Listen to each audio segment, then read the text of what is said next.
What do you think's your biggest takeaway through all of it that you've been through? I think my biggest takeaway is that your scars can become your service. For years, I lived in shame, thinking my life was over because I had lost my reputation, and the shame kept me running, like literally and figuratively, trying to escape myself. But I realized that coming back from this wasn't about erasing the past; it was about repurposing it. And so, when I finally started using it to teach others about the slippery slope of ethics, I found that radical honesty didn't just help others; it actually set me free. And so, I would say you don't drown by falling in the water; you drown by staying there, and you have to decide to build something new out of the rubble. What happens when your worst fear becomes your reality? Hi, I'm Brent Cassidy. Welcome to the Nightmare Success In and Out podcast, where we explore how to overcome your fears and nightmares and set yourself free. We're going to be exploring this topic with guys I was in Leavenworth with and others who survived their own nightmare. These stories can be inspiring, sometimes sad. There's some humor, but hopefully you can come away with a nugget of something that'll help you knock down some of the prisons you built up in your own mind. All right, welcome back, Nightmare Success and Now. Listeners, this is where you come for what happens when your worst fear becomes your reality. How do you adapt, survive, overcome, set yourself free? Folks, don't forget to follow, subscribe, share this thing out, like it up. It really helps the show, and I appreciate it so much. It's a great thing. So who are we talking to today on Nightmare Success? Well, we were talking to Tom Hardin, and gosh, he was nice enough to give me his book. I think you can order it now, pre-release, but it comes out in February 26th. But Tom, his book is called Wired on Wall Street. And is anybody who's followed a name called Tipper-X, this is Tipper-X. This is Tom Hardin. He is one of the FBI's most prolific informants. And this reads like I was on the edge of my seat. It reads like a thriller. And then you've got these gray areas and there's moments when you say, what would I have done? And I always think that makes for a really interesting book or movie when you put yourself into the action of what's going on. And that's because it's a good book or it's a good movie. A little bit about Tom. Tom had previously spent much of his career as a financial analyst in the hedge fund industry. In 2008, as part of a cooperation agreement with the U.S. Department of Justice, Tom assisted the U.S. government in understanding how insider trading occurred in the financial services industry. Tom became one of the most prolific informants in securities fraud history, helping to build over 20 of the 80-plus individual criminal cases in Operation Perfect Hedge, a Wall Street house cleaning campaign that morphed into the largest insider trading investigation of a generation. As the youngest professional implicated in the sting, Tom was tasked with wearing a covert body wire to help the FBI bring some of the biggest targets in the industry.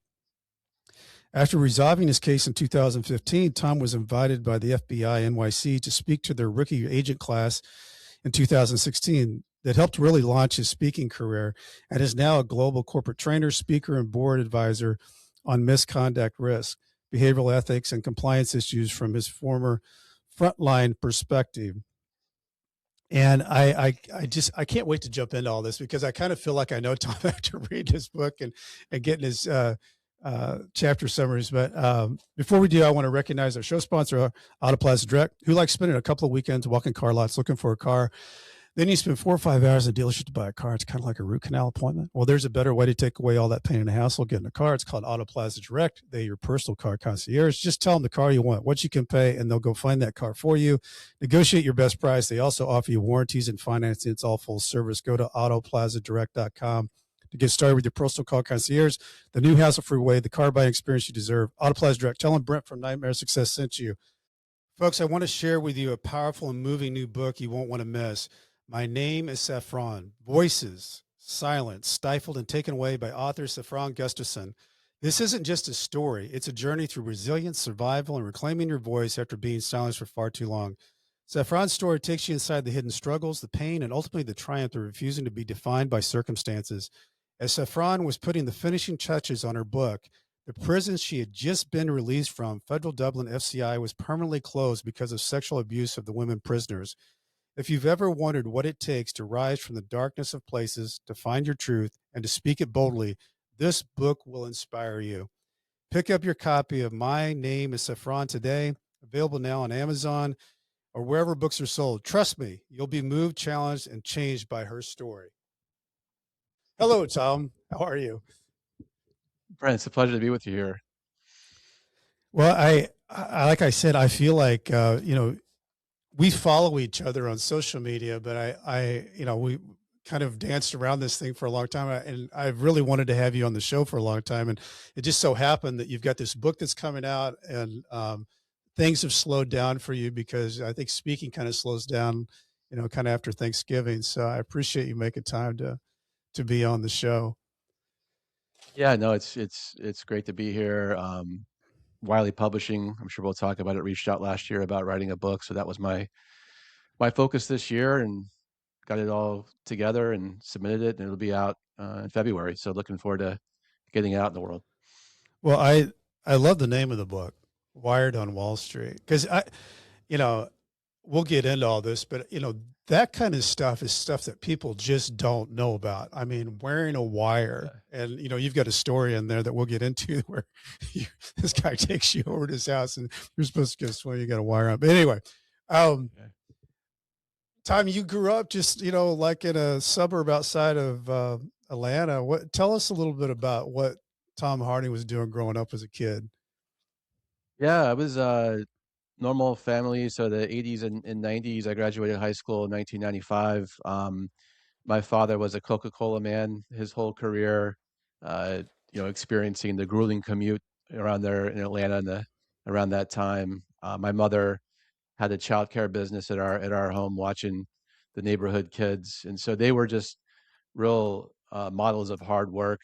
My dad always leaving early, coming home late. My mom just running around with all these kids, and at some point as a child, I just developed this really focus on just wanting to succeed, to show that their hard work meant something. So in the book, I have a few childhood stories about my dad buying us the World Book encyclopedias before the Yes. internet, and reading that over the next 2 years, starting at I think it was Aachen, Aachen, and ending on Zygote, Zygote. And so Tom, I that was the is a fun crazy facts. story. When I read Yeah. that, I thought, because we all at that age, I'm 58 years old. Having the encyclopedias like that, like if you had something you had to, write a paper or something, you went to the, whatever alphabet number that was, but you read all of them. I mean, that's Read it just all every night. got through got through and it took about 2 years, so I was probably 8 to 10 years old. That was my reading, and then just sort of dominated quiz bowl at school, right? I I wish bet.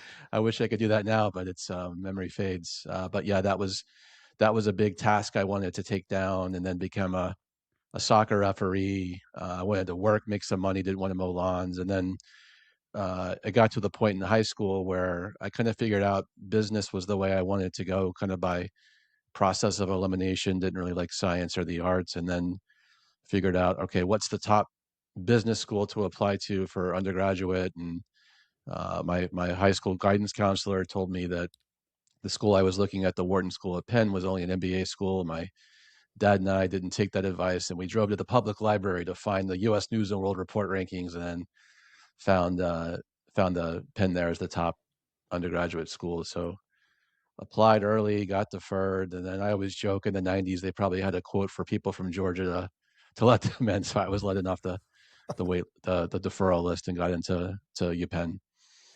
But you did a little bit more than that. I mean, to get in Yeah, there, you really made an effort that I think you started a club. Am I that's remembering that right. right?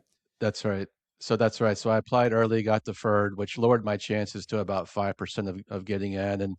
And I wasn't the top kid in my high school. It was a big public high school. I was top 10%, I think 55th out of a class of 562. And so I knew the odds were kind of stacked against me, but I was gonna will it will it into happening, or try to. And so I told my accounting teacher, and she started a plan for me. She said, we're going to start a club, the Future Business Leaders of America, and you're going to be the president, because I was the only person in the in the club, and that was going to be part of my college resume. And then I started just peppering the heck out of the admissions committee at Penn. Email had just started around 1995, and every Sunday night I'd boot up our dial-up Prodigy email, and the family email was some 17 character numbers and letters at prodigy.net, and fired it away to Penn admissions. Here's my latest quiz scores. Here's my latest APs. Just giving them updates. Hey, this is my top choice. If I can get it off the list, just I'm going to go here. And every Monday they would always say thank you. And so somebody was reading it Somebody was and, reading it. and replying. Well, Yeah. the reason I wanted to bring that up, because I thought that was, you know, not everybody does that. And it's to get into a school like that, when you're coming from a public high school out of Georgia, your grades aren't at the very top. Resilience and tenacity is something that can take you a long ways if you take action on that. And you did it every week. And somebody, like you said, was reading that, and that could have been the whole thing that made the difference. So it's like, I remember Risky Business, Princeton can use a guy like him, but you did go after it, and you did whatever it had to be done to be able to get in there. So once you got there, was it what you had? Because a lot of times, you catch a tiger by the tail and you get it. Was it everything you wanted it to be? When I got there, it was a little bit of a culture shock, which isn't a surprise. Like I'm coming up from Georgia to an Ivy League school, and you get there, and I went on a freshman orientation out in the Poconos Mountains just to get to meet kids. But I took on the persona of Tom from Georgia, just to, I guess I kind of in a way wanted to come across as an outsider. So I wrote that for the first time ever, I tried getting some school Yeah. and dipping on the bus tour, and that didn't really end out in too well. And so I took on this sort of like That's probably a bad I'm time to not one of try you, the that outsider. first time on Yeah, the exactly. bus ride with On Skull the Mint bus, Dip. Yeah. right? Yeah. So all the kids had gone to camps together over the years in the Northeast, and then got classes started. And I guess it was what I was expected. I was around all these other, these were the top of the top students, the valedictorians. I got in, as you mentioned, maybe more through tenacity than achievement, or that was what I told myself. Like I just sort of liked having this outsider or imposter edge to how I thought of myself. Hmm. And then got in there, got my first C on the economics midterm, which was the main class that every Wharton freshman had to take. So that was a little bit of a setback. But then again, this sort of being very tactical about it, having tenacity. Let's figure out how to improve the grades, and let's figure out how to study, and then eventually improve my grades throughout my time in college. But it was a little bit of a culture shock coming in to this school, from the outside. So when you got to that senior year, is it one of those things at a Ivy League school that people start bragging about? Hey, I got an offer here, or I'm going there. I mean, is it very like competitive to where people are one upping each other on where they're going? It's very competitive like that, dropping the names of the major banks or where people are going. And then so for Hmm. me, the internship before senior year, so after junior year, was really important to try to get as good of a firm as you could get. And at the time, the top three were Goldman Sachs, Morgan Stanley, and the Los Angeles office of a bank called Donaldson Lufkin Jenrette, DLJ, which is not around anymore. So I applied to all three. DLJ, LA granted me an interview. Went into the interview. It was sort of, you're walking around outside this interview room in a hotel in Philadelphia, and it's like a finance anxiety ward. Like all the kids outside are trying to memorize their formulas and talk about accounting. And I went in there and I felt like I had bombed the interview, but I actually had gotten into Penn through an ROTC scholarship, which set me up to be able to cover about 80% of my tuition. And so the DLJ interviewers saw that on my resume and were interested about that commitment, which it was, to once a week going over and doing drill and classes with ROTC. And that made me stand out, I think, in the pack of candidates, and then be accepted for this internship, which later led to a job. And I later was able to pay back the scholarship, which I'm looking back now as an adult, back then where I thought, wow, I basically chose the Wall Street route over the military, which may have been better for my character and my integrity. And we'll talk about later how that slipped away from me on Wall Street. But that was a pivotal moment then to getting this job at DLJ. So you had that internship. I remember, was it did you meet somebody there that became a part of somebody that you was a reoccurring person in your life through that internship, or did that come Yes, later? yeah, my friend Alicia, That was it. Yeah. she there was a pen friend who went on to hedge funds and hired me at her hedge fund, but then um, that was so she was sort of my closest friend at that job at DLJ. So you do the internship, which is a big deal. Um, you graduate. What happens? So I start working at DLJ in investment banking. It's 100-hour work weeks, and I expect this, but you can just sit there all day, and then the managing director gives you the work to do at the end of the day. You stay up all night, do the work, and it's on to the next one. And after a few all-nighters, my friend Alicia had already left DLJ after a month or so and got a job at a hedge fund.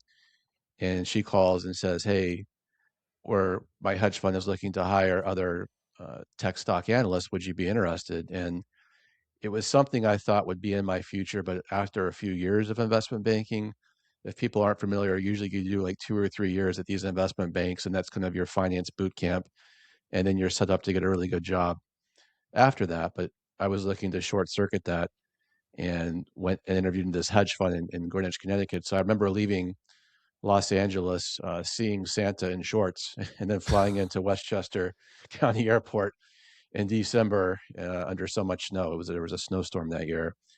Going to this hedge fund, meeting with this 32-year-old Craig Blaine. I mentioned in the book Blaine Asset Management, Mm-hmm. and he told me he had made $75 million the previous year, which I just didn't understand the scale of what was possible in that business until he said that number, and he was only 10 years older than me. Mm-hmm. So you go into that world, um, and you in the book you kind of walk through. Was the work and being around the buzz of the industry? What was that like for you? It was pretty amazing. It was where investment banking was more hierarchical, a lot of politics. The hedge fund was very meritocratic, where it's flat. And if you pick the right stocks, you're going to be compensated for that. And if you pick the wrong stocks, you're going to be fired. And I kind of like that scorecard of total accountability for your work. There Mm-hmm. was no nuance around that, but it also created a lot of pressures to perform and very much a short-term focus, not really thinking about the long term. And you have to keep finding good stocks to be long or be short to bet against. And so I like that, but there was also just at that time, and we're talking about the early to mid 2000s in the industry, I became aware, there's a big part of the book is about, that this practice of uh, trading stocks on inside information was actually pretty common. It was almost an open secret in the industry where tech stock focused hedge funds would hire people from Silicon Valley companies to work there so they could call back to those public companies and get non-public information that they could then trade. And it doesn't Mm-hmm. excuse the decisions I made later, but that's just kind of setting the stage for that era, in the industry. Well, and I mean, in the news now this year, there's big uh, discussion about being a senator or being in the House of Representatives and making millions of dollars and the success rate of their trading. Insider trading is such I remember being glued to that movie Wall Street when Yeah. um, that came out, and it was like, wow. I was thinking in that movie, like, well, like he just, in one case, he just followed the guy around. He Yeah. got a motorcycle and just drove around. Charlie Sheen was just driving around, Right. seeing meetings, seeing who he was connected to. And it almost seems like it's when you take of how big the market is and trying to figure out who knows what, there's it automatically creates a gray surface area, right? There's a major gray area, and even today, I share my story with these hedge funds. I mean, they're all using drones to fly over, Tesla factories to see how many cars are being sold, or using cameras to figure out now with the AI sort of boom, like where the next data center is going and who's being supplied into those data centers. And like there is a lot of gray area. Like, okay, this is not really public information, but is it illegal? And you really have to have good kind of compliance to data to kind of work through what is or what isn't, because there actually is no statute for insider trading in the US. It's actually all prosecuted under securities fraud, Hmm. but there's not actually a statute that defines what it is. So it's very much a gray area for prosecutors to build cases, even if they're off the mark. So did you, I mean, getting into more and more of that world. I mean, I know that you had one that had nothing to do with insider trading, which it was like the pick of the century. If it all would have followed through, was That's the right. yellow pages, short them, That's go right. Google, and we become That's it. billionaires. Yeah. So my first hedge fund, I knew this was happening. I never felt I had to cross that line. And then my second and kind of final hedge fund, where I got to this great job. Now I'm 28, just going through a few different jobs I had. I mentioned I kind of Still a felt like I very was young running the guy, though, place. Tom. Still a Yeah, very yeah, still in my 20s.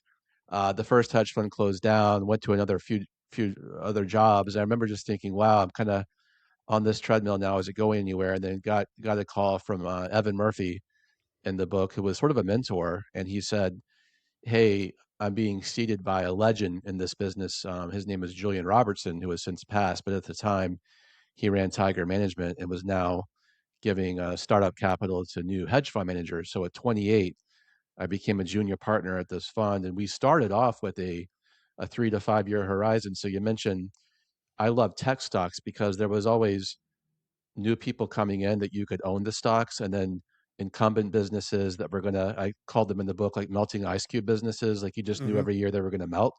And so after a year after Google was public, I studied Google like every day. Right, this is the best business ever. It's just basically a tool in the internet. And actually, why the heck would we need yellow pages? And so, for younger listeners, yellow pages are things we got in our driveway that were really Big big. But gigantic bricks. Yeah.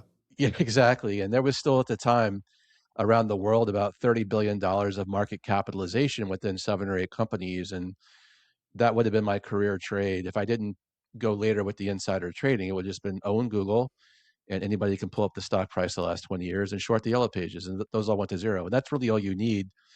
You need one insight in the business. People often think it's really complicated. You just need one career making insight, and that would have been it had I not made other decisions.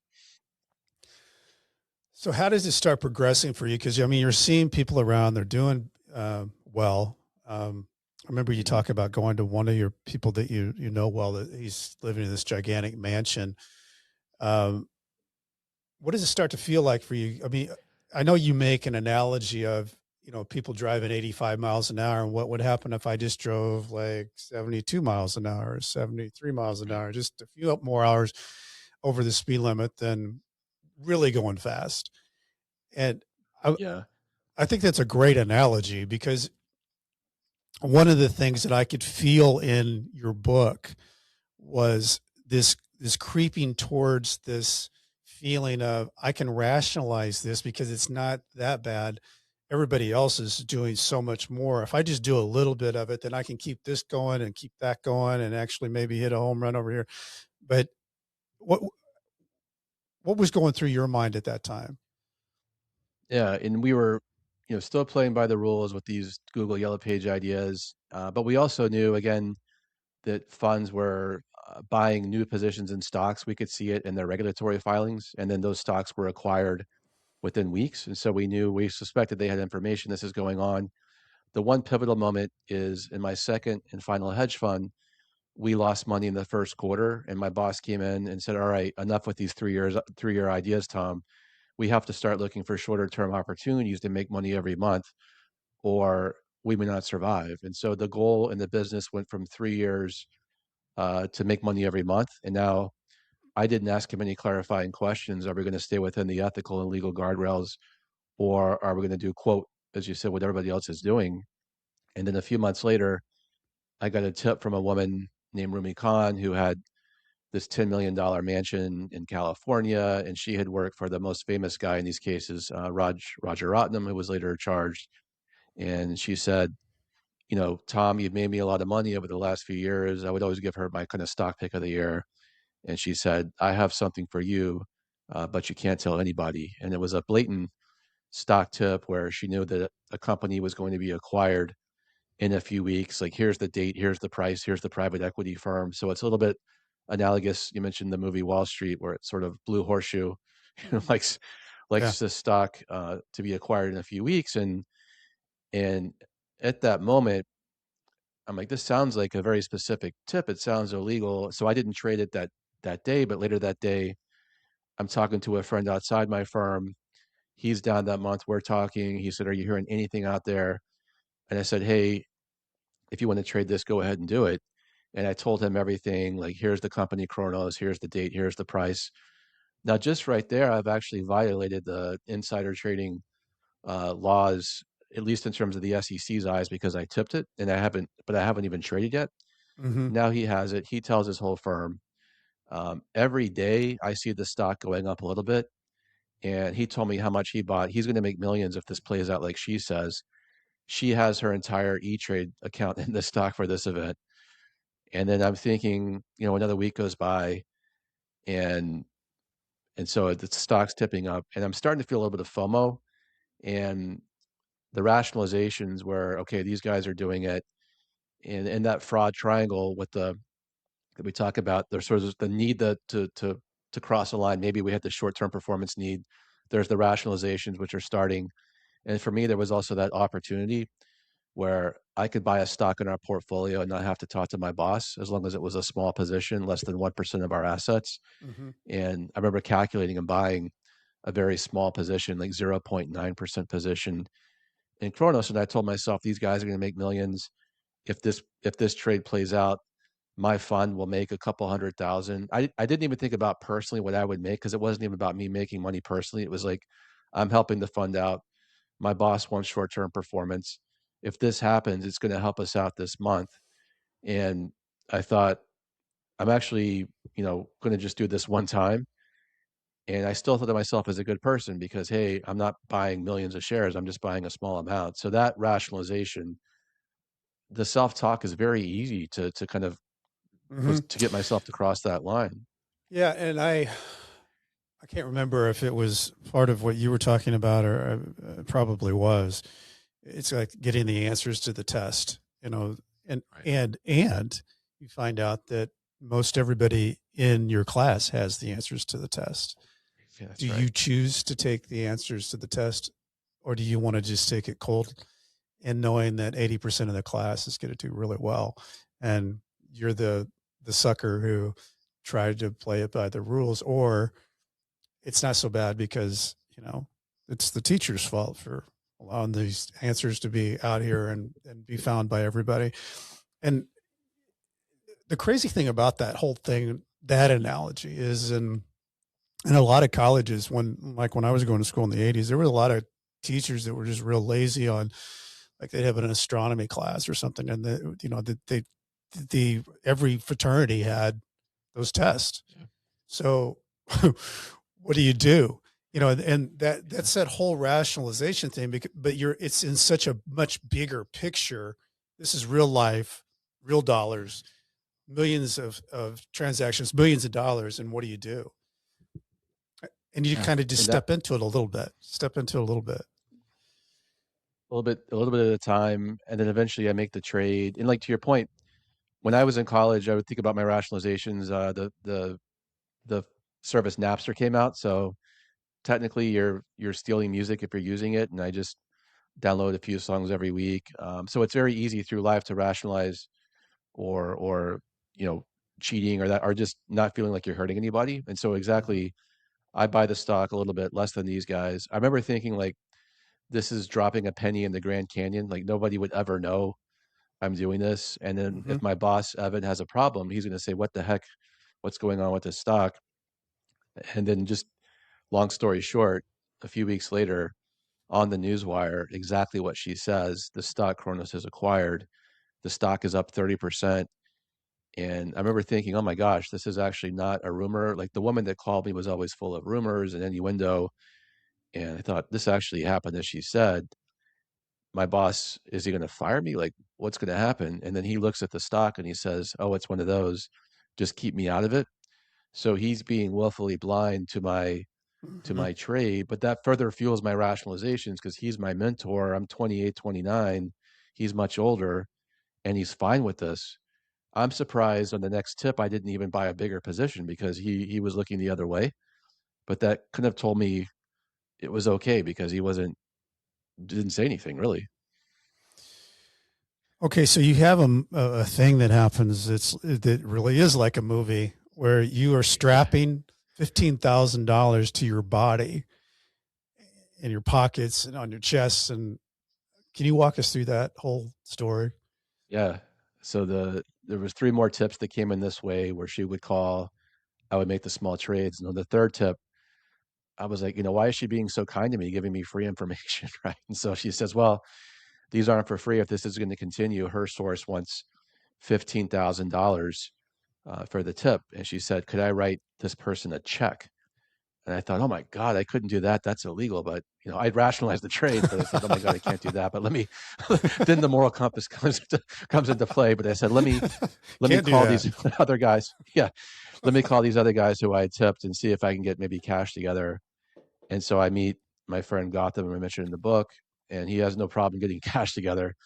Slides it to me at Grand Central, like just sort of Keystone Cops, two guys clandestine in Grand Central with cash going across the table. And then I'm flying to San Francisco to see her. I'm going to a conference, but I'm going to give her this cash. And then I get to, so it's in a bank, it's in a FedEx envelope, a bank envelope, so $15,000. And I get to LaGuardia, and I think I probably shouldn't slide my laptop back with this through the belt there because they're going to see it. And at the time, there were still metal detectors. It wasn't like the screening machines now. So I went to the restroom. I said, let me just stuff all this cash in my shirt, in my socks, in my waistband. And then I go into the metal detector, and they always say nothing in your pockets, sir. And there was actually nothing in my pockets. It was all It was all in on my your shirt. body. So I right, so I'm sweating profusely. She didn't notice that. I walked through, got through the metal detector fine, go back to the restroom. I remember kind of just like my knees were shaking so much they buckled a little bit and kind of like collapsed on the nasty airport restroom, and then just took the money off my body and looked in the mirror. And I'm not sure I even remember writing this, or I wrote it. Maybe I took cut it out, but I thought, what would Grandma think Hmm. about this? Grandma Hardin is a character in the book who helped pay for my education, Hmm. and like, what would she think about me right now? She wouldn't be, she wouldn't be happy. So that's always good to have the grandma test, but What would grandma think? that didn't stop me. Yeah, that was just the pause in the mirror. And then I went out to San Francisco, gave it to her, and I said, never again. This is crazy situation. And of course, she's like, of course, Tom, you're going to do it again. So she knew me. So it's not too long after that, I don't think, if I'm chronologically, you get a phone call where you feel like, or she says that she's been contacted. Right. Does So it that was give right. It was you only if pause that, oh, well, I wonder if this means that we're all in this in some form or fashion? so a few months after that, so early 2008, she gives me a call and says she had been approached by the SEC or contacted by the SEC about one of the trades. She's going to be in New York, and we need to talk through scenarios that she could tell the SEC as to why she bought these four stocks. So it did. I got pretty nervous, thinking. She said, "Oh, I didn't give them your name. They weren't asking about you. They were just asking about reasons I bought these stocks." So she said, "Let's meet in New York. Let's have lunch." And I've never met her in New York. She lives in California. I only met her out there. So I never even knew she had been in New York. And then we sit down for lunch outside the Rockefeller Center ice skating rink there, overlooking that, and had this lunch. And she's basically asking me, what would I what should she say about these trades? How should she cover her tracks? And I would learn later that a few months before that lunch meeting, she had been approached not by the SEC, but by the FBI. So I'm pretty sure that she was wired up on me there, and I told her every cover story she could use, and so I then implicated myself. But several more months went by, and she didn't really talk about it, and I kind of stopped thinking about that meeting because then we're into 2008, the stock market starts crashing, Hmm. and I'm just focused on survival at work. That spring, going into that early summer, and that meeting with her, I didn't really, she kind of stopped calling after that too. She didn't really check in much anymore, and I was kind of just trying to survive at work until one morning in July of 2008. Yeah, and I mean the crazy thing about when all this happened for you, the whole world was going. You get Lehman Brothers and all the big things, and that nobody ever thought were too big to fail, start falling apart. And what was that like being in that world at that time? It was just insane because the people, like the movie The Big Short profiled some Hmm. of the people who were early onto this. And so we had one guy who sat across from us, Chris, his name's escaping me now, but he's in the book where he was sort of like the Michael Burry character in The Big Short, where he's Hmm. seeing this happening years in advance and he's too early shorting these bank stocks. But he said, this is going to happen, these mortgages, this is not sustainable. And for me, I remember I was in China on a research trip in March of 2008, and Bear Stearns, like it went to like $3. Hmm. And this was a $70 stock. I'd never seen something like that.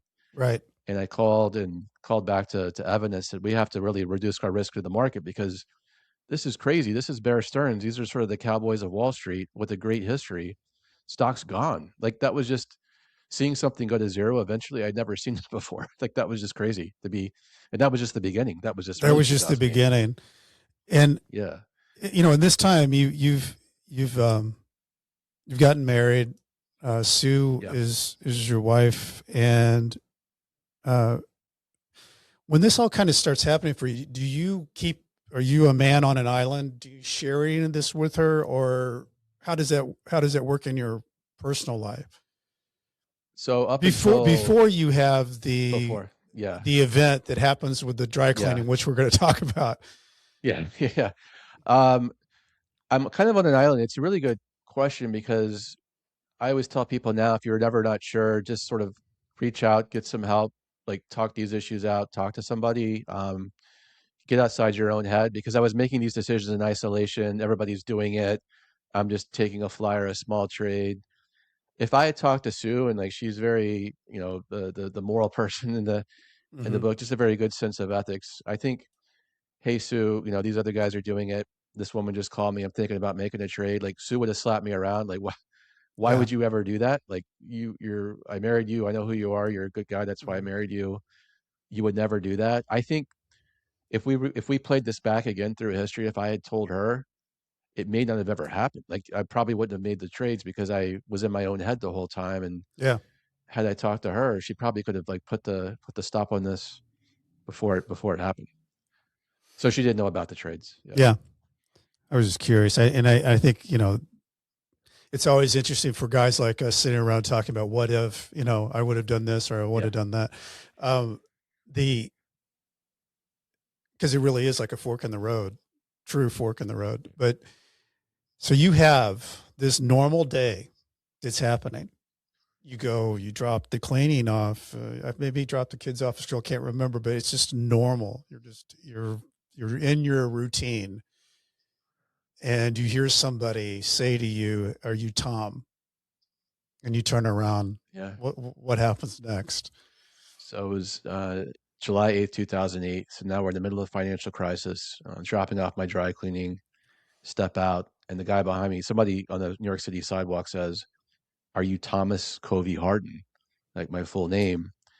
And growing up in the South, if you heard that, you turn around, it was your mom about to whip your butt. So Right. it was not my mom. She was not in New York City. So I turn around. It was a male and female agent. They identified themselves as FBI agents with the wallets. Come sit down with us. And next to the dry cleaner, there happened to be a Wendy's. And so people have heard my story. They're like, why'd they choose a Wendy's? It just happened to be there. It wasn't like they said, Hmm. let's go find a Wendy's. So Yeah, always would We meet at walk Wendy's. in. FBI always meets their informants at Wendy's. Exactly. So people know. Yeah, don't go to Wendy's. So we walk up to this. I was in shock. So they said, "Follow us." We walk upstairs. It's like several of these restaurants in New York have 2 stories. Walk upstairs. I remember just sliding into those plastic booths. You smell the burnt coffee, the bacon. Uh, it's just the look of despair upstairs. There's a homeless guy, sleeping in a far booth, and we sit down. My whole shirt and pants just stick to this booth, and they have a sort of good cop, bad cop routine, like the mail agent saying, "Hey, we know about your 4 trades last year. We know that you were just down last weekend visiting your nephew for his baptism in Georgia." Like they want to say they know where I am. And I thought my first thought with the FBI here at Wendy's was, I thought, oh my God, my dad's going to kill me. What's he going to say? That was my first thought, still in my 20s, still very close with my parents. And Yeah, oh my God, they're going to be so it's gonna disappointed. be Like that was really the first, it embarrassing. wasn't about, yeah, it wasn't about my future or any type of consequences. It was just that embarrassment with my parents. And I thought, oh my God, Sue's going to leave. We had just been married a few years before. We had no kids up to that point, so it would have been very easy to get the marriage annulled. Like I had no idea this guy was doing this. I thought it was Mhm. somebody else. She's going to leave, and then I thought, this might impact my career. Oh my God, what's going to happen? And so I start making implicating statements. I confess everything. I wasn't going to take their card and say, oh, let me go talk to an attorney. It never even crossed my mind. I just started confessing everything. Yes, I made those trades. In fact, there was cash payoffs, which I don't think they knew about. So they were intrigued by that. So they start writing it down, go on, go on. And then they said, we think you can help us build these cases on Wall Street. And I took his card and said, should I talk to an attorney? And the FBI told me not to talk to an attorney, that they would let me know. And of course that's unethical, but they're just trying to build cases. I'm just, Right. one person on their way to the next job. Um, so I didn't talk to a lawyer for a while, and they told me the only person I could talk to was Sue about this. And then I walked out of the Wendy's in a daze. The agent got me a taxi to work because he just was worried about me walking into traffic, just because I was so in Hmm. shock. And then went to the office, and then I walked at lunch. I walked over to St. Patrick's Cathedral. I just converted to Catholicism for marriage, and I thought, what a great time for a confession. so This is the big so I went one. to Yeah. St. Patrick's. Yeah, I went to St. Patrick's, and I remember having some gallows humor. Like it was kind of crowded. Like how many other hedge fund guys are in line? That just talked to the FBI and sort of just trying to, I don't know. That thought came into my mind, and sat in the booth. Forgive me, Father.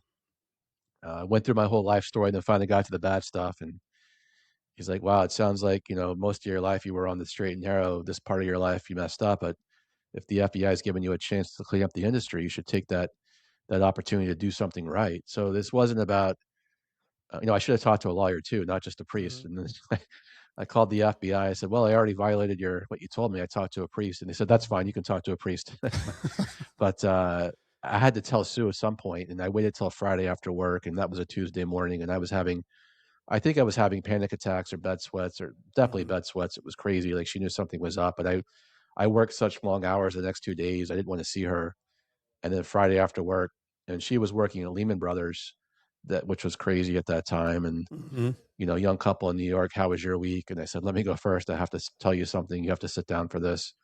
And I told her everything. And I remember just accepting, like, hey, I did this. I made these trades. I'm not going to try to tell a different story. This is exactly what happened. This is what I told them. I talked to the priest on Tuesday. He thinks it would be best for me to kind of help them clean up the industry. And it was such a shock for her. She wasn't expecting that. She said, can you say it again? I said it again. Yeah, and And she said, wow, I think the way that you described it, Tom, in the book was she thought you were going to talk about that there was something wrong with your marriage, or if there was yeah, you yeah, had somebody at infidelity or work, or yeah, somebody else. Right, yeah, right. She was prepared for something like that because I was acting so weird. So in her mind, what could it be? It's not FBI agents. It's yeah, maybe he's seeing somebody else, or yeah. something's going on. And so not that she was relieved, oh, just some insider trading, but it was sort of like, okay, like the way she took it was not personal, which I'm very lucky that, Hmm. and it wasn't easy after that, but the way she took it was as best as she could have taken it in that moment, getting Hmm. that news. and that the life that she was thinking about in the future was not going to happen. She wasn't going to be married to the future hedge fund manager, and Right. she would have had every right to say, I don't know who you are, that Hmm. you lied in the way of like not telling her about these trades, and that she had every right to leave. And it wasn't easy, but she took it as well as she could. And that was, at least for me, not a relief, but a little bit like off my shoulders, that now we're going to have You're going to have a like not a, like a companion. shared, Yeah. yeah, companion through this, right? It seems like she's going to stay around and I could talk to her. And then had she kicked me out, I would even hate to think how dark it would have been for me, Mm. at that point. So, Well, so she took it as well as she could. let's take a break there because when we get back from this, I want to talk about how and I could feel your uneasiness about, am I not any good at this? It was almost like you had to try to perform with this wire and these discussions that you were having. And I want to talk about all that because that's just a just a wild position to be in. So we'll get into that. A lot of people don't like how they show up online. Many individuals think there's no hope when it comes to managing your reputation on Google. There is hope. It's called the Discoverability Company that can help you. Whether you're building a reputation from scratch or you're repairing your search results after a negative news story, Discoverability can also help you how you're portrayed on popular AI services like ChatGPT. To learn more, visit discoverability.co, not .com.co. Listeners of Nightmare Success can take $100 off with coupon code Nightmare Success.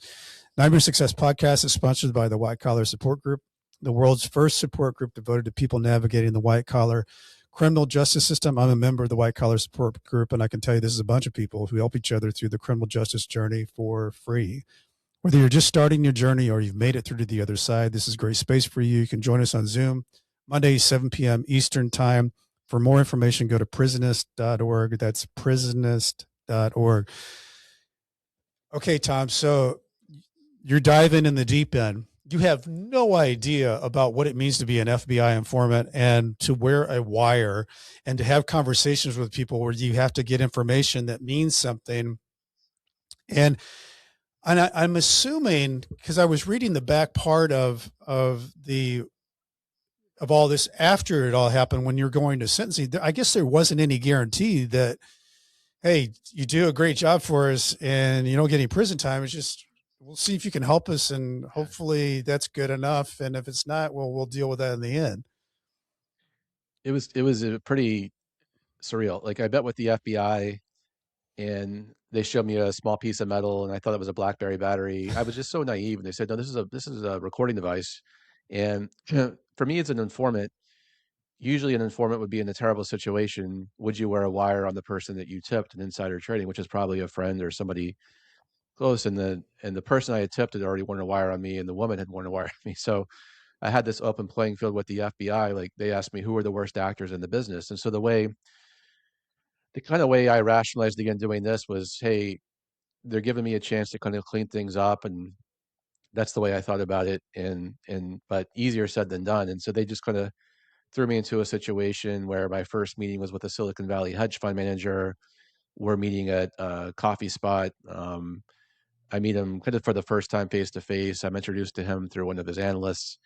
And what I'm trying to do in these face to face meetings with people who I don't really know that well, I'm trying to get them to confess crimes, like actual times they traded stocks with inside information. And again, there was no like multi-week training course at the FBI Academy. This was just like, or not something I was taught back That's what I was going Wharton. to ask So you was, is yeah, it, did you get coached or did you just go into these things? it was just kind of thrown into the fire. And I was so, I was so nervous. I just wanted to get to the punchline. Hey, nice to meet you. I'm Tom. How's your drink? Okay, how do you insider trade? Like, and then that would shut down the target. And then the FBI, they would sit at the table next to me. So I'd walk in. I remember the first couple of meetings, I was surprised they were there, but I think they wanted to make sure I wasn't sliding, like if you were a target, I wasn't sliding you a note, hey, I'm wearing a wire, don't talk. So they wanted to make sure I wasn't doing that. And then the person would leave, I would drop the wire to them, the device. They would listen to it later. And the first few meetings, they said, Tom, you're doing a terrible job. I'm like, hey, it's my first time doing this. There was no training. Like, I'm just trying to figure this out. And then the coaching came in. Hey, ask a question and then say nothing. And then if that silence lasts like forever, let the other person talk, which is kind of a negotiation tactic. It is. It's So a I would ask closing a technique. question. Yeah, exactly. And the CIA, uses these tactics or espionage. And I kind of figured this out later, reading some other books about this. Like this is what I was doing: ask the question, say nothing, and then there was usually three meetings. I called the three meeting dance in the book. Like meet with somebody face to face, then the phone call, then the third meeting. They would usually say enough about trades or contacts they had that the FBI would say, "Hey, your work is done here." So there wasn't like good job. It was just like you're done with this guy, on to the next one. And this went on for 2 years where I would help them. I wasn't clear it was going anywhere. And then the craziest situation was a guy way up their list who invited me, to have dinner with him in Connecticut on a Sunday night. And I called the FBI and said, this guy wants to have dinner. He had just invited me that afternoon for that evening. And they met me at the train station in Manhattan, gave me the wire. I took the train out to Greenwich where this guy lives. And he's kind of like has a smile in his car. I get in his car. He said, "Hey, I brought swim trunks for you. We're going swimming at my mother's house. So I'm going to go swimming with this guy, I guess, in the swimming pool in Greenwich, Connecticut." And we drive to this house, and it's so dark. And we go into this room. He starts disrobing. He wants to see if it's taped to my chest. It was in my front pocket. I excused myself, went to the restroom, took the wire out, put it in my jeans, put these swim trunks on. So it's the two of us walking up to this pool. It was so quiet. I saw a shovel against the house, a hole in the ground. I thought, oh my God, is he gonna have me killed or something? And then I saw he was having some landscaping done. So we got in the swimming pool and he grabs a tennis ball and we're playing this awkward game of catch, like playing catch in the pool. He's pouring it on me. I just want to go home. And he said he had spoken to an attorney.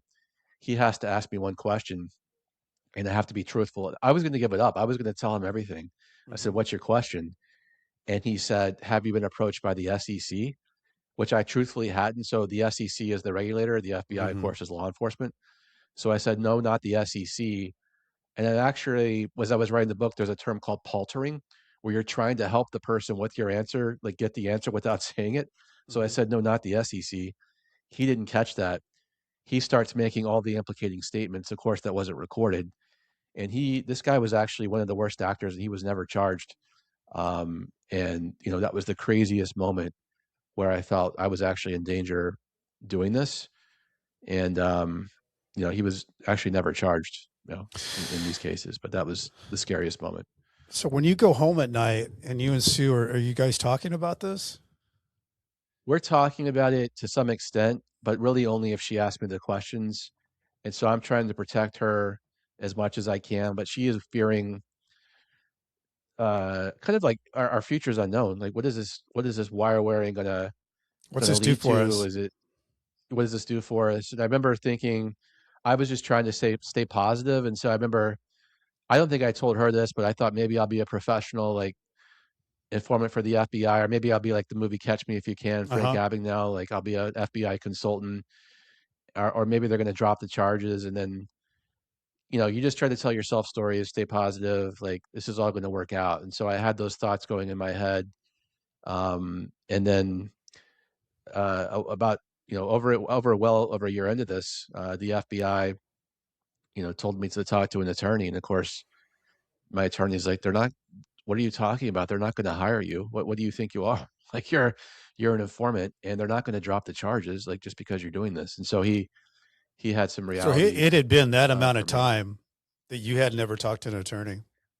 Never talked to an attorney Wow. once, and not even like yeah, never did. I just felt I'm going to take their orders. I'm going to try to clean up the industry. Maybe that'll all work out, but um, and I thought to some degree my name might not come out forever, which is kind of foolish.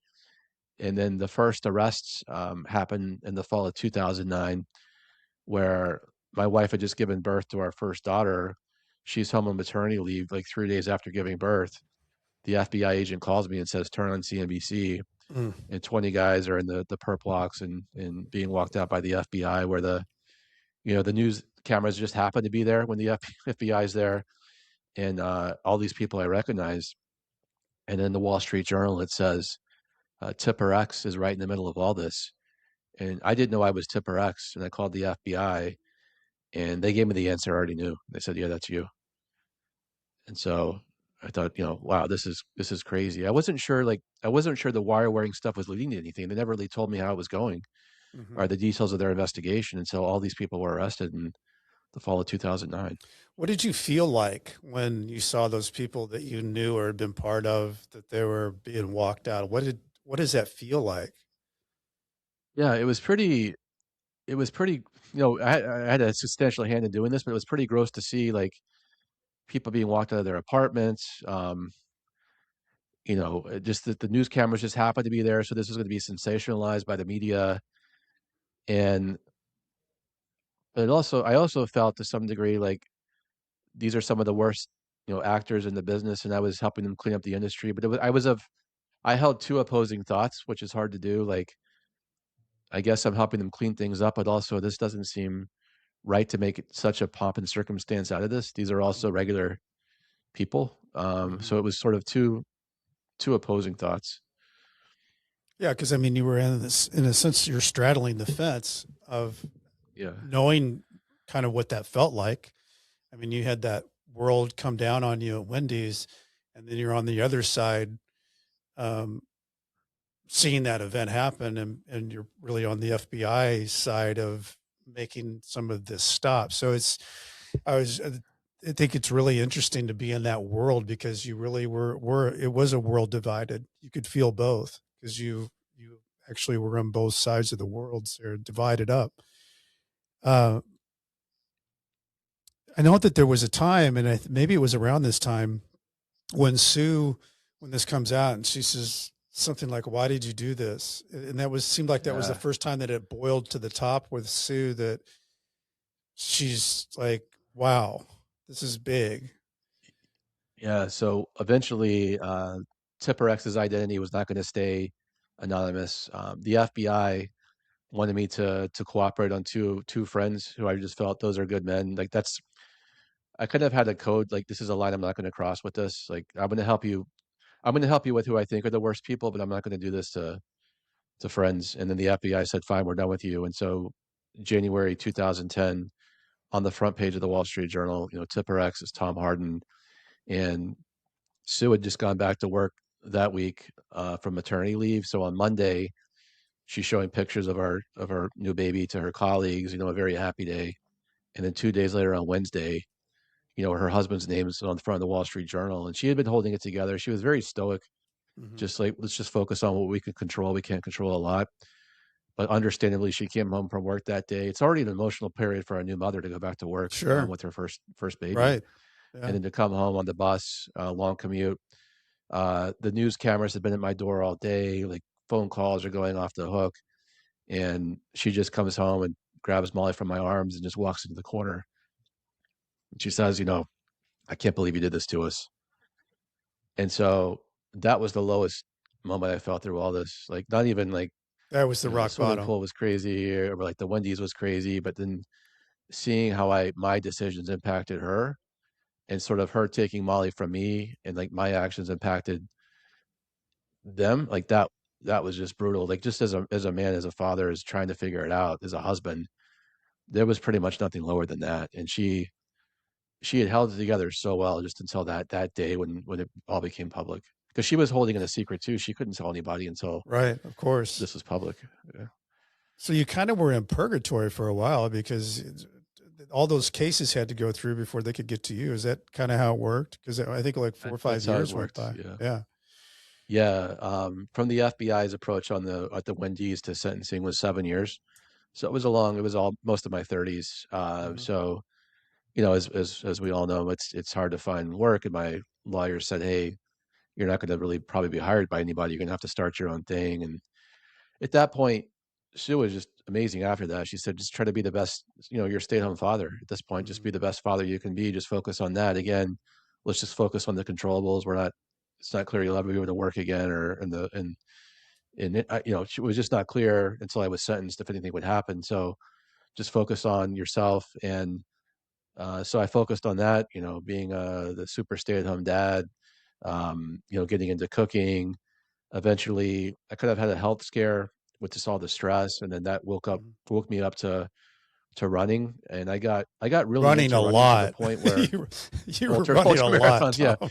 not just a weekend warrior. It was like every day, running twice a day, and it got to the point where I was doing so much running where it allowed me just to focus on my health and getting I got super thin. But it also kind of gave me a way not to have to deal with what I had to deal with professionally, like the future Mhm, there. So I used it was good in a way in terms of having that release, mhm, but it also was not good because I was using it as a crutch to anytime Sue wanted to have a difficult conversation, I said I have to go for a run. mhm, So she put up with that with me. And I got into ultra marathons and I signed up for this 100-mile race as I got into this. And it was around the 1 mile loop, a crazy race. And 78 miles into it, my legs are breaking down. Nothing happens good at 78 miles in your first 100-mile race. And no. remember mentally, I'm done with this race. And I go and pop the trunk to my car to take a nap on the air mattress there. And she had brought the girls earlier. By then, we had our second child. And she had left me a note on the pillow in this air mattress that said, we didn't sleep on you.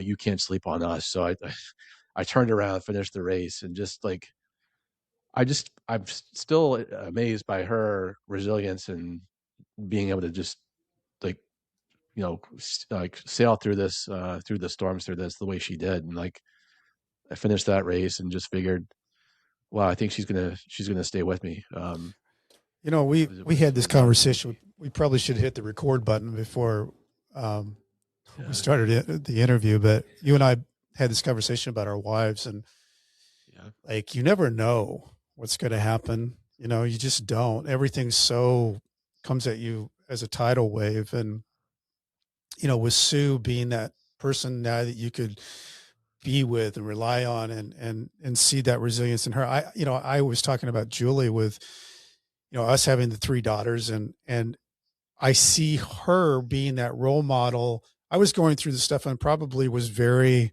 selfish that it was all coming at me, but it was really coming at all of us. And Julie really created for our girls this, you know, thing of what you do in a storm. And I look at my girls now, we've survived this, I've been out of prison for 9 years, and that's like, I know that they went through something that they shouldn't have had to have gone through, but I'm so proud of how they handled it. They went from a very yeah, well-to-do family to working through college and doing the things that had to be done. But I think a lot of that had to do with their seeing their mom do that. She yeah, went to work and she had to go to work and she had to hold everything together, and she normalized a horrific situation to where the girls could live through it. And I think I see that from Sue. She just did what needed to be done however it yeah. needed to be done. And she was also getting you back up on your feet. You kind of went through this whole depression of, well, what am I going to do? And she, in that time Right. period, was seeing that and giving you courage, giving you confidence to take those steps that you needed to take. Yeah, she was just like right when I had the health scare and I was much heavier. She signed me up for the first 5K race, which turned into these to running. And she really and she held down the job. Like she had left Lehman Brothers and was a client of Lehman Brothers. It was just a touch and go job because it was still cleaning up the financial crisis even years later. And she just held it down. And with we decided to have a second child, Claire. And so I'm the stay-at-home dad, but she's also, being the mother and just unbelievable. I've just, as I wrote the book and I mentioned we were talking before, like it's pretty surreal to interview your wife and say, how did you get through all this? And I wrote the book in 2025 and she said, thank you for asking me because you never asked, and that was Mm-hmm. so many years ago that this all happened. And I thought, right, you're right. I never did ask because I was just so concerned about myself. And she's like, I was right there with you every step of the way. And I almost took that for granted, Brent, at the time because Yeah. I was just so self-consumed. Yeah. Well, let's talk about that moment when you finally get through this point of reckoning to sentencing. What are you thinking, Tom? What's your attorney thinking? Like, this is a different type of case. This is a different type of involvement. Like, what are you thinking? So going to sentencing, it took so long because you mentioned everybody I helped them with had to be sentenced, and And the PSR pre-sentencing report was, recommending just like a time served sentence, not even probation, like a pretty light sentence. The FBI had written me what's called a 5K letter, and so they wrote, the first page is the 4 trades, but the pages after that were all the cooperation. But we weren't sure because the judge I had was pretty much down the middle. She wasn't pro one side or the other. You can look up those judge ratings in the federal court. Yeah. And the Occupy Wall Street movement was still going on, so judges were going beyond the sentencing Making guidelines in Wall examples. Street cases because that was still sort of that populist movement that at the time was people, in Zuccotti Park in New York, and some of these insider trading defendants were getting sentences, and at the trials, the prosecutors would say, Mr. and Mrs. Jury, you can't pay your mortgage because this guy bought this stock, which is not true at all, but they would link that. So there was this populist outrage against anybody on Wall Street. So we weren't really sure, even though we had a good PSR. And then the judge, she made some comment at sentencing, like, you know, it says here you didn't talk to an attorney for, well over a year. And she'd never seen that in a white collar Mhm. case. Like, therefore, I was all in my cooperation cleaning up the industry. Why should she, go beyond any guideline that was, not in the Mhm. PSR? So then she sort of hits, it's time served, which is the most lenient sentence. But then, I remember talking to my lawyer, like, okay, now I can go on with my life and find a job. And he's like, hey, that's still gonna be tough, because you have Right. the securities fraud, you have, 2 felonies, securities fraud, conspiracy charge, and then you're still gonna have to start your own company. And then the AP reporter walked up, and she's like, the letters, the judge was actually really touched by the letters, and we all have to get letters at the court. And I didn't want anybody in the courtroom at my sentencing, and so that was another tough conversation with Sue. Like, I didn't even want her there. And there's a powerful moment in the book where she's like, I've always been there. Of course I'm going Mhm. to be there. Mhm. And so she was there, but I had sort of that empty courtroom with a couple of reporters and some great letters. And then the AP reporter says, hey, it's pretty crazy. You lost like 70 pounds, ultra marathons. You're a vegan. Let me write this up as a story, just as like an inspirational thing. And then the first ever podcast discussion came out of that. Rich Roll reached out, his producer reached out and saw this NBC story about insider trader becomes stay-at-home dad, vegan ultramarathoner.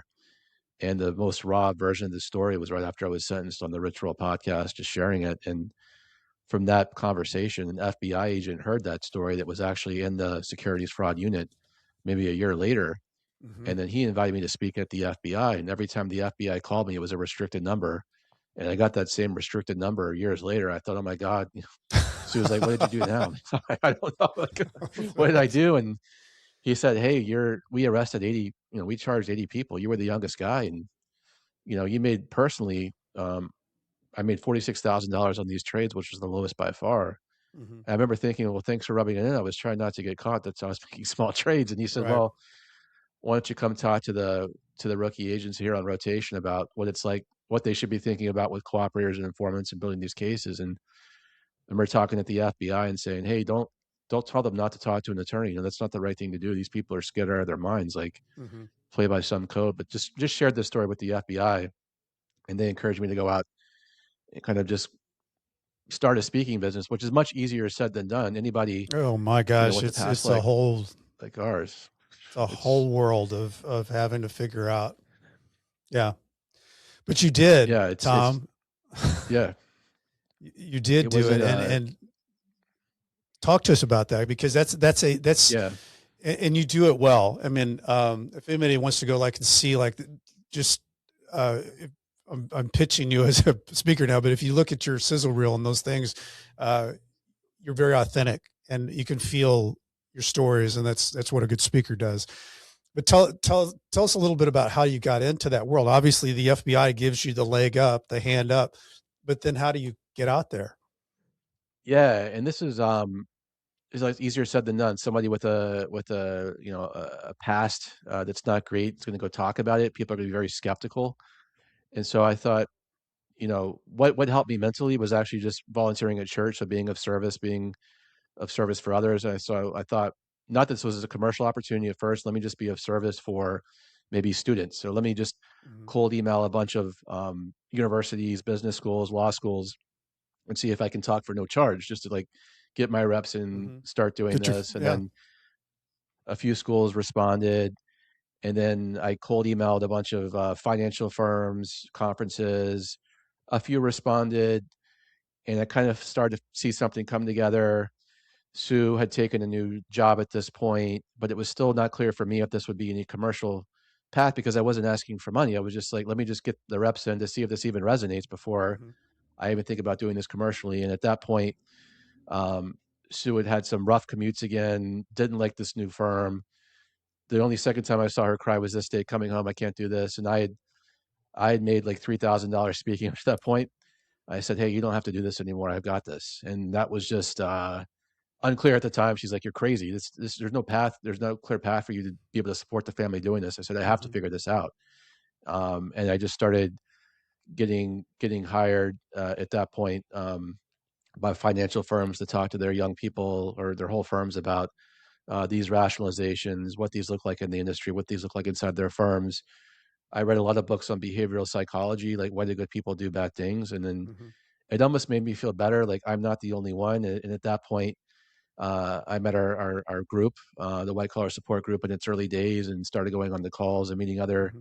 people in our situations and how they got through it and what they were dealing with at the time. And that certainly helped a lot, like not being alone in an island, having Hmm. that support structure as we have to this day.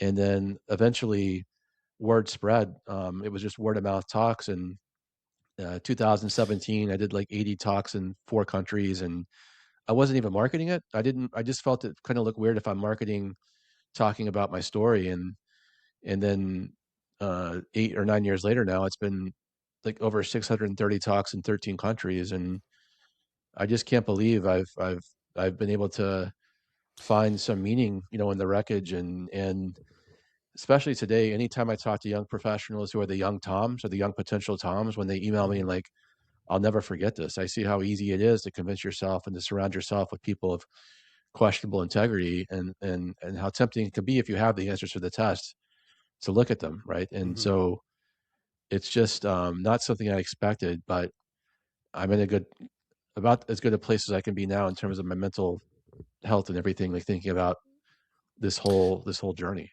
Well, the reason I wanted you to talk about that is because I think it brings it all the way back to your Wharton days of trying to get into that school. The tenaciousness, the discipline of sticking with it. That kid's still there. He just had to go Yeah, back. You know, you lost your 30s, but that you went back to where you were. Trying to get into that Ivy League school, and whatever that is, I don't know. It's an intangible thing, Tom, but it does show people who listen to this. If you stick with it, you learn up around it, you go out and you get your practice in, you can get better at this, and it can become something, but you got to stick with it. You got to stay after it. And you jumped off the cliff. You told Sue, hey, I got this. It wasn't like you were making, uh, $25,000 a speech and you could see multiple no, speeches coming up. You were just getting started. But I think it's inspiring because, a lot of people listen to this show for a lot of different reasons. But for those who are listening to think, I want to go do something, but I don't feel like I can do it because I haven't done it. It's the biggest thing that stops people from doing things is the unknown, because it gets you out of your comfort zone. And but it doesn't mean you can't do it. It's just unknown. It's just unknown. And the more you do it, the more it becomes not an unknown. It becomes something that I can get better at. It's not as bad as I yeah, and thought. it's sort of a known unknown. Like we know it's an unknown, but it's there. And to the extent that you can use, people listening have their own story. Everybody has a story. I love, everybody you talk to on the show, because everybody has their own story. You can use it for good. And it's there. You just have to lean into it. And I think for me, like I had to own the story, not let somebody else own it. So own my decisions. Yes, I made these trades. I'm not gonna make up, reasons why I did it or try to whitewash the past. I have to own it. Mm-hmm. I had to reach out to people too, Brent. Like I was so isolated for years, just stewing at home with the girls, that now that I've been on the speaking circuit and run into people who I've known over the years, they said, "What happened? Like, where'd you go? Why didn't you reach out?" And I thought it was incumbent to them to reach out to me. Hey, didn't you see my name in the Wall Street Journal? Why didn't you reach out? But it was Right. really on me That was too. wide out there. Yeah. Yeah, exactly. Like, I guess, and I think what I've done, what I have seen my friend that reached out, I'm not, maybe not, but like Yeah. reaching out to people, getting help, getting in the group.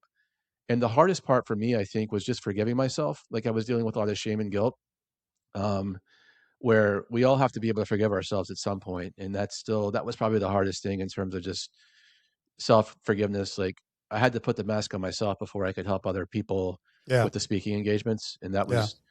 that was harder. What do you think's your biggest takeaway through all of it that you've been through? Um, I think my biggest takeaway is that your scars can become your service. Mm. For years, I lived in shame, thinking my life was over because I had lost my reputation, and the shame kept me running, like literally and figuratively, trying to escape myself. But I realized that coming back from this wasn't about erasing the past; it was about repurposing it. And so, when I finally started using it to teach others about the slippery slope of ethics, I found that radical honesty didn't just help others; it actually set me free. And so, I would say you don't you don't drown by falling in the water. You drown by staying there, and you have to decide to build something new out of the rubble. Mm. Wow. What a great takeaway. What a great takeaway. Um, I don't want to forget for people, they can, uh, on the Wired on Wall Street, can you do the pre-buy on Amazon or wherever you get that, Tom? You can pre-order now on Pre-order. Amazon, Barnes and Noble. It's out there Okay. now. Pre-orders definitely help a new author like myself and really trying to make Yeah. an impact with the book more than anything. So it's out there. Yeah. We'll make sure that we do that. And anybody else that's looking for books out there, check mine out too. It's Nightmare Success, Laws of Betrayal, Life Behind Bars, Finally Breaking Free. I want to give a shout out to Homestead Financial for letting me use this podcast studio. If you got home mortgage needs out there, Greg Afdiev is your guy. He knows all that stuff. If you want to know what I'm doing, go to BrentCassidy.com. I spell it wrong. I spell it with a TY, not a DY. And if you want to know more about Tom, go to his website. Is it tomharding.com? It's tipperx.com. I just found out from the patent office. I've trademarked TipperX now. So. Yeah. Okay. I like that. You should. That's yours. You own that. Okay. Tipperx.com. As I used to say to my people when I was writing my emails back and forth from Leavenworth, stay strong. I'll do the same. Tom, what a great story. Thanks for sharing it with us. I think you threw out a lot of different pieces that people can grab onto that they can implement and put into their own lives on how to get through something and survive. So I appreciate it. Thank you, Brent. Pleasure. Nightmare Success, in and out.